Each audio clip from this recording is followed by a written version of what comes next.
Whose son are you? That one dreaded question that he never wanted to hear.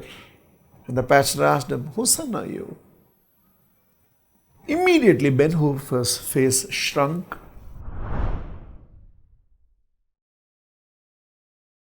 There was a gang rape that happened once in the United States of America, in which some of these women had become pregnant.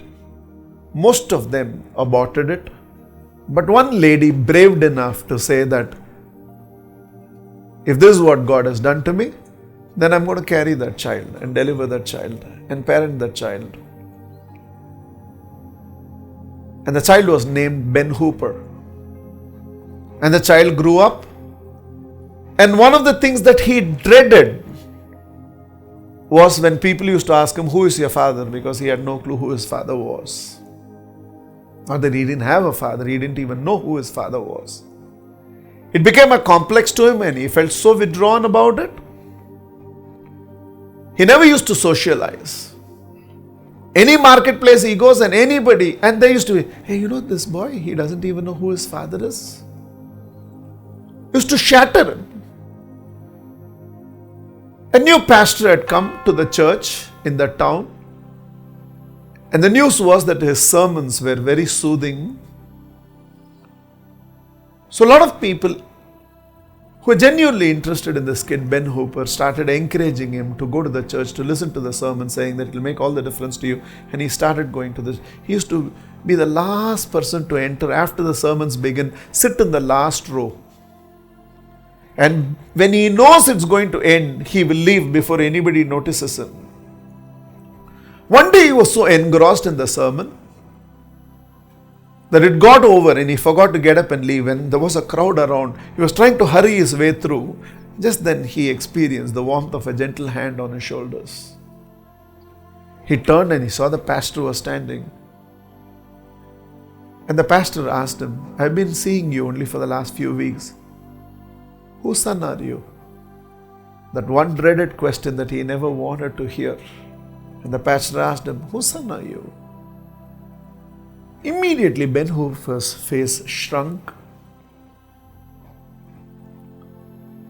And there was murmuring all around and they were all saying, no, he doesn't know who his father is. The pastor realized the gravity of the situation. The entire expression of the pastor changed and he said, oh, I know whose son you are.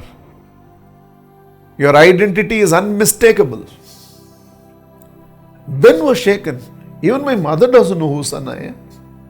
How come this pastor knows? But there was this change in expression. I know whose son you are. The identity is unmistakable. Then holding Ben with both his hands, the pastor looked straight into his eyes and told him,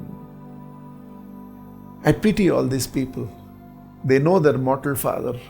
So they call themselves as the son and the daughter of.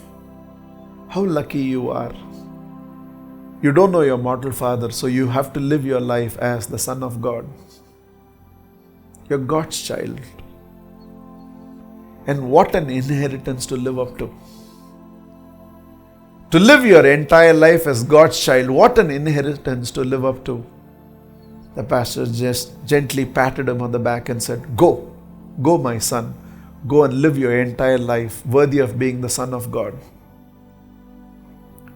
30 years later, Ben Hooper went on to become the governor of one of the states of the United States. In his speech of acceptance, Ben Hooper said, long time back I knew I was cut out for big things in life, great things in life. The day I heard the pastor tell me, go and live a life worthy of being the son of God. Go and live your life worthy of this inheritance. Go. Go and live your life as Maitreya's creation. In any geography, in any path, in any direction, go and live your life worthy of this inheritance, this energy.